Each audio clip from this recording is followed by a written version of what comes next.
Hello and welcome to the channel. In today's video, I'm going to show you how we audit outsourced payroll functions in an audit firm, and we are also going to look at the difference between a SOC 1 report and a SOC 2 report. So the first thing we are going to look at is what are service organizations, okay? Because service organizations are the entities that the company will outsource their services to, okay? So many entities outsource some components of their operations to a third party, okay? And those third party organizations are known as what? Service organizations. And then we'll go to what are SOC reports. I said we are going to look at the difference between a SOC 1 report and a SOC 2 report. So SOC, that is Service Organization Control Reports. Okay, what are they? They help management understand how the service organization is able to achieve its key compliance. Okay, so for management to outsource their payroll functions, they want to be sure that the service organization has key controls in place. So this SOC report is prepared by the service organization and then is provided to management. So what is our role as the auditor? Okay, what is our role regarding the service organization, regarding the SOC report?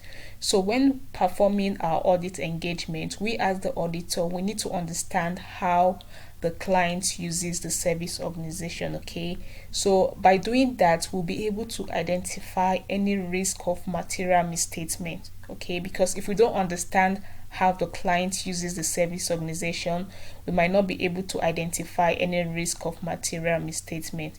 Okay, so once we are able to identify any risk of material misstatement, that will enable us as the auditor to design our audit procedures. Okay, to design, remember we are going to be auditing payroll, okay, because payroll is an operating expense. So that is why we need to be able to identify the risk of material misstatement regarding the use of the service organization.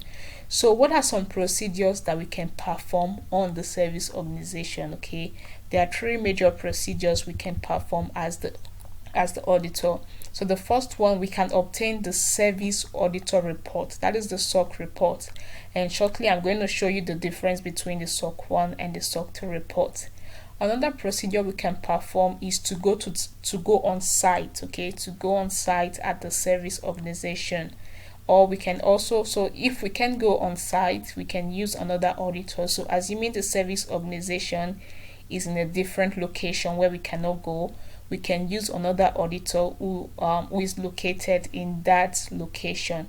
Okay, so but remember, any of this procedure, you have to apply professional judgment, because in some cases there might be a service auditor report, but you might still need to go to the service organization to perform your procedure. So we always have to apply professional judgment.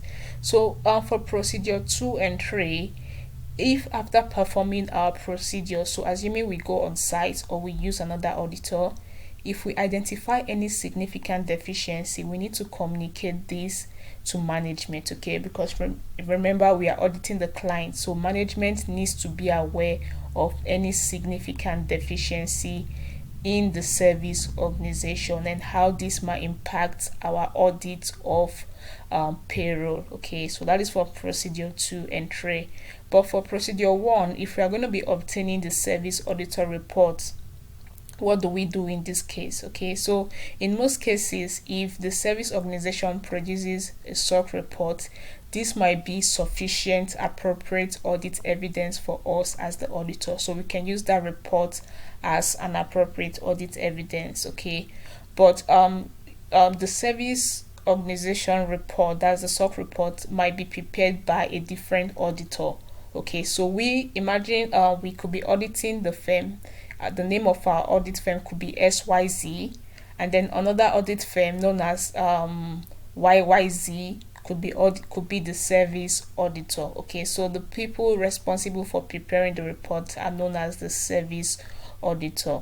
Okay, so and then the service organization will be the one to determine if they want a SOC 1 report or a SOC 2 report. So they are going to tell their service auditor that, okay, we want a SOC 1 report.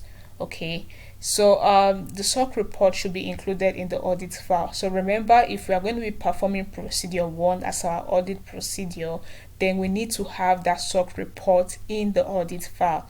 Okay, and how do we get this report? We can get it from the client, because the service organization will normally make this report available to the client. So now let's look at the SOC 1 report. So to understand the difference between the SOC 1 and the SOC 2 report. So for the SOC 1 report is a report on the internal controls of a service organization, okay, and it includes all the controls of the service organization.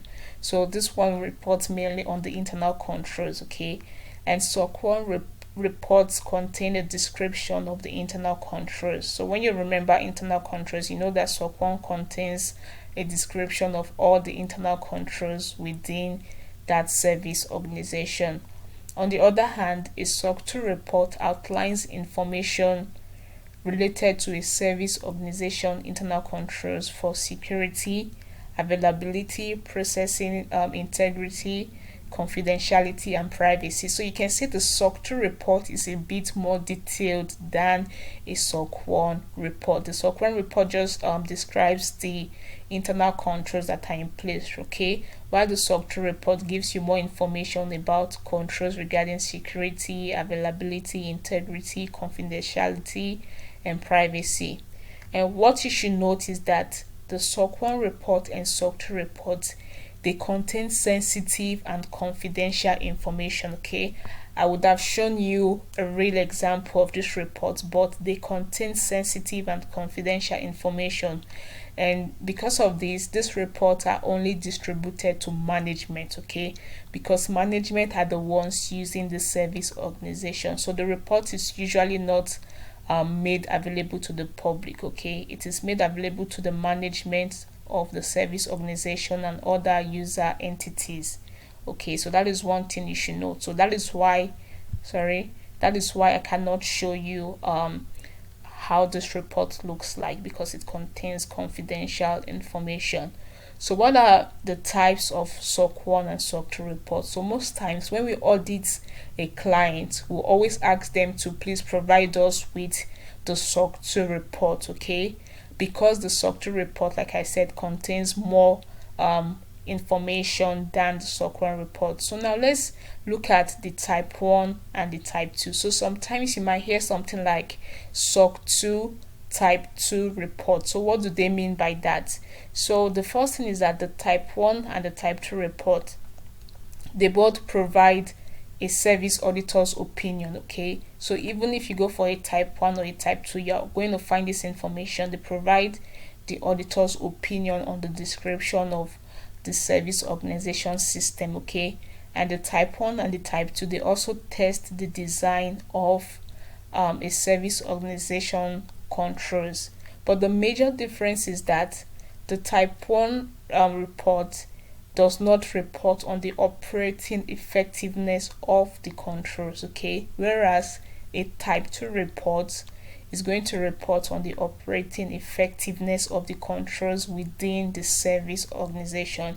So when I'm auditing a client that uses a service organization for their payroll, I'm going to ask the client to please provide me with the SOC 2 type 2 report, okay. Why am I going for the type 2? Because the type 2 is going to show me report on the operating effectiveness of the control. But if the client gives me type 1, it's not going to provide me with this information, okay. So in that case, I might need to perform additional procedure, such as going to the service organization site to perform another procedure. So in summary, the type 1 reports on the controls an organization has put in place at a point in time, okay. So that is what the type 1 do. But the type 2 reports an audit period on the controls over a period of time, okay, over a period of time. But the type 1 just shows you the controls that are in place at this point, which might not be sufficient for our audit work. So that is why